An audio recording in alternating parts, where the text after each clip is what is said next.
Gorgeous music. Thank you. President of the Federal Republic of Germany, Dr. Steinmeier, Mayor of Berlin, Minister for Culture and Media, Dr. Monica Grutas, Director of the Humboldt Forum, Professor Dagalo, ladies and gentlemen, good afternoon. Actually, good morning-ish. It's almost afternoon. Thank you for having me here. When I was researching my second novel, Half of a Yellow Sun, which is set during the Nigerian Biafran War that started in 1967, a woman told me a story about her elderly father.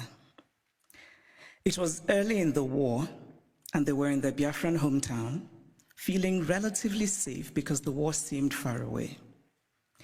Then suddenly they heard the loud, terrifying sounds of bombing very close to them, and they knew that they had only minutes to leave their home and run into the interior for safety before the Nigerian soldiers arrived.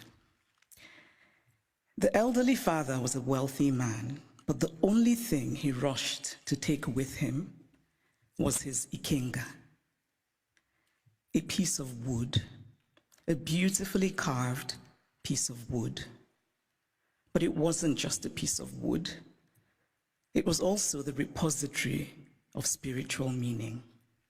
The ikenga represented his chi, his personal spirit, as well as his ancestors, his guardian angels. I was struck by this story. This man, facing the possibility of never seeing his home again, chose the thing that mattered most to him. Of course, he cared about his material possessions, but he believed that those could eventually be replaced, while his ikenga was irreplaceable. There are ikengas in various museums all over the world today, and it is easy to forget as we stare and admire them behind cold and clinical glass barriers that these are objects that are religious, spiritual, sacred. Art lives in history, and history lives in art. Much of what we call African art are also documents that tell stories.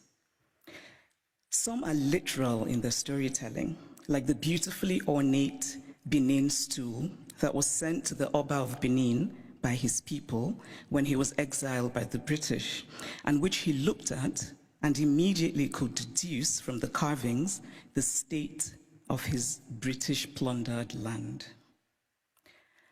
Other sculptures and carvings are more metaphorical.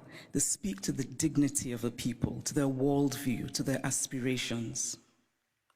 Some of the early Christian missionaries across the African continent were very keen on destroying African art.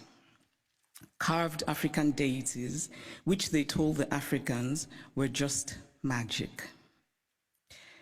I cannot help but wryly wonder what could be more magical than the story of a man who dies and then magically rises again, a man who also manages to magically give his body as bread. And I say this, by the way, as a newly returned Roman Catholic. The point is that belief systems vary, and as long as they feed the spiritual needs of a people, they're valid. We cannot be dismissive of a belief system merely because it is unfamiliar to us, just as we cannot be dismissive of a history because we are uncomfortable with it. So I'd like to tell a small story about a Nigerian woman who's married to a Belgian and has lived in Belgium for many years. She said once that she was shocked that her son, while being taught Belgian history, was taught nothing about Congo. They teach my son in school that he must help the poor Africans, she said, but they don't teach him about what Belgium did in Congo. Now, if her son does not learn that the modern Congo state began 100 years ago as the personal property of a brutal Belgian king who was desperate to get wealthy from ivory and rubber, If her son does not learn that the hands of Congolese people were chopped off with rusty axes for not producing enough resources to meet a task, because we collectively acknowledge that it is so. It is not that Europe has denied its colonial history. That would be too crude. It is instead that Europe has developed a way of telling the story of its colonial history that ultimately seeks to erase that history. The former French Prime Minister, Nicolas Sarkozy, gave a now infamous speech in Senegal, in which he said, "I have not come to deny mistakes or crimes. Mistakes were made and crimes committed. But no one can ask of the generations of today to expiate this crime perpetrated by past generations." This is central to the story that Europe tells itself about its colonial history. It is a story that basically says, yes, colonialism happened, but. And whatever comes after the but is the focus of the story. What the focus on the but does is that it absolves. It frees Europe of responsibility, of a significant and traceable connection to the African present, and it allows Europe the glow of charity. But the truth is that the past does not merely tell us what happened yesterday, it also illuminates what happens today. If we acknowledge that present-day Europe is shaped by the Renaissance of 600 years ago, by the Enlightenment of 300 years ago, then surely we cannot say that what happened merely 100 years ago in Africa no longer matters. It matters. We are gathered today in this reconstructed palace, a beautiful place, but also a place that represents Germany's nostalgia for imperial times. When Kaiser William II lived here, German troops were killing children, women, and men in Southwest Africa. This building says that German history matters, even in a romanticized form. The history of Africa and Asia and Latin America must matter as well. We cannot pick and choose which histories and which points of view still matter, because to do this would be an ugly exercise of brute power. And speaking of power, here's a headline I just read in a German publication. The headline says, "Where do Africa's treasures belong?" Now imagine this headline differently. Imagine if it said, "Where do Germany's treasures belong?" It would be a redundant question, because of course, Germany's treasures belong in Germany. But the question would never even be asked, because there would be no circumstance in which it would be, because of power. And so it seems to me that what we are fundamentally grappling with in this space, in all of these questions about the Humboldt Forum, is power. Unequal power, how we navigate unequal power relations. And there's always been, to me, something shabby about unequal power relations. The victory feels colorless, almost unearned. So I spoke of Belgium and its colonial history, but what of Germany and its colonial history? Do school children here learn about Namibia, what was called the German Southwest Africa? Do school children know that 100,000 Herero people were murdered by the Germans? Do they know of the wells that were poisoned? Do they know of the women used as sex slaves and others as slaves in German camps? Do they know of the Nama people killed and of the Maji Maji revolt in German East Africa? And why should they know?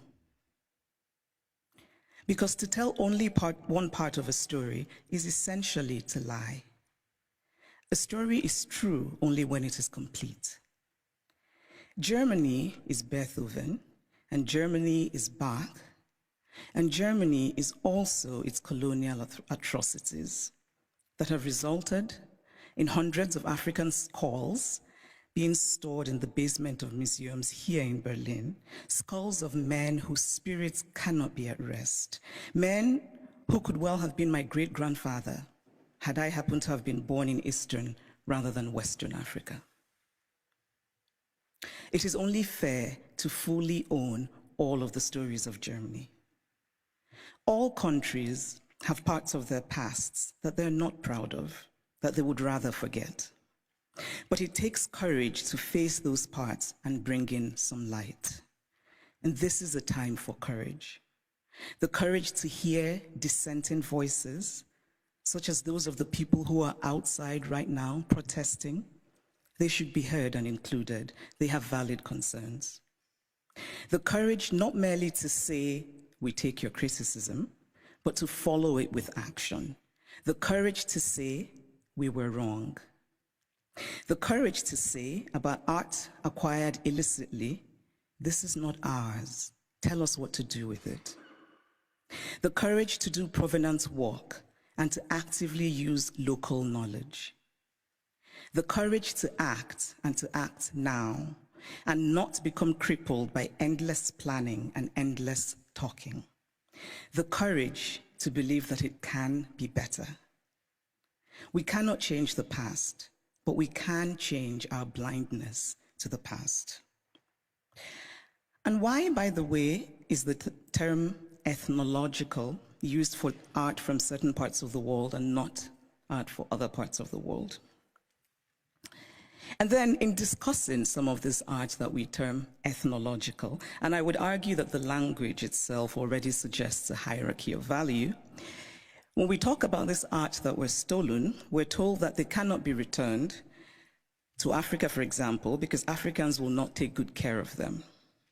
It is not merely condescending to say, I cannot return what I stole from you because you will not take good care of it. It is also lacking in basic logic. Since when has the basis of ownership been taking good care of what is owned?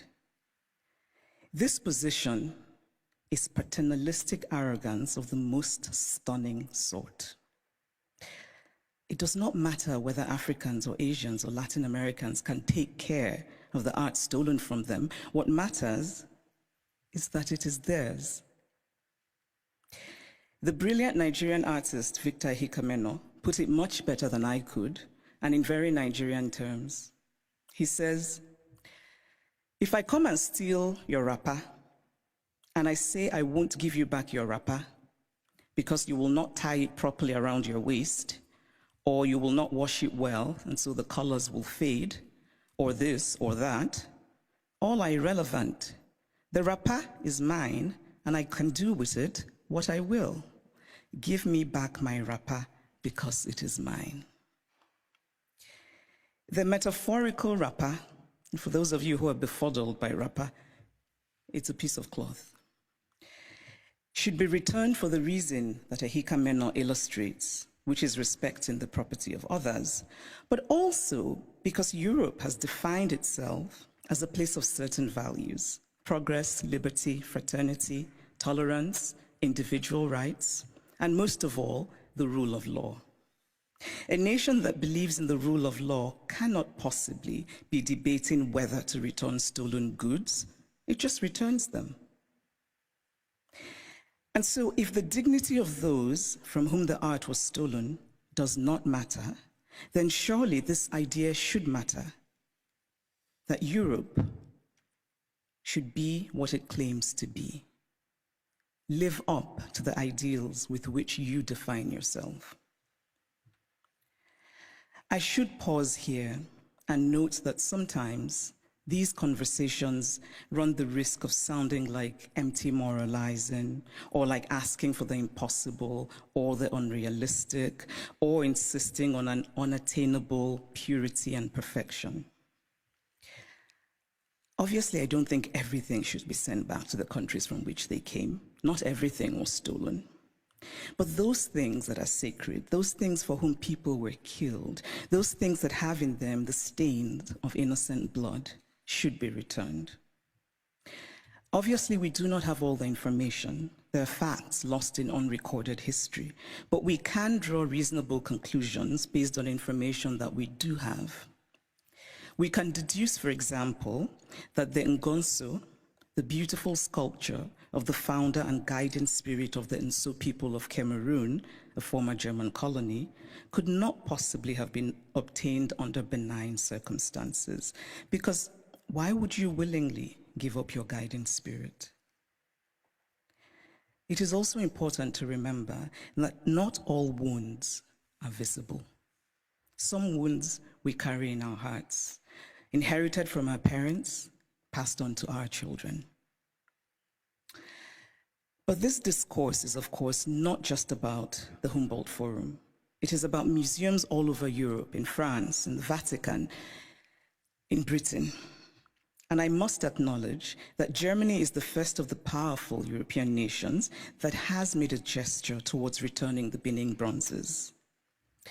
But it is also interesting that the announcement said that a substantial amount would be returned, which made me wonder how this would be determined and by whom. And it is equally interesting that it is British colonial loot rather than German colonial loot that is being returned by Germany. But still, it is progress. And Germany's action, this gesture towards righting what is wrong, must be acknowledged. My acknowledgement of it is not to say that the work is done, but that the work has started, and that perhaps a place like the British Museum, and I know that Neil is here, which owns the majority of the Benin bronzes, might perhaps be inspired by the German decision, and that hopefully the British Museum will rethink, and that hopefully the British Museum will rethink its policy of retain and explain, which is unacceptable. So this is the Humboldt Forum. A forum usually implies, among other things, a space created for a free exchange of ideas. One can only hope that the Humboldt Forum will live up to its name as a space for true intercultural and transcultural exchange of ideas in mutual respect between the cultures. But this rhetoric, free exchange of ideas, must be practical. And by that, I mean such things as travel visas. It must be easy for people from Africa and Asia and Latin America who should participate in these conversations to get travel visas. The Humboldt Forum was conceived as a place to tell the universal story of the human race from multiple perspectives. This is a commendable idea, but it is incomplete. Because again, we must confront the issue of power. Who tells the story? Who is the teller and who is told about? Who decided that African art should be labeled ethnological? Who has the right to exhibit the other?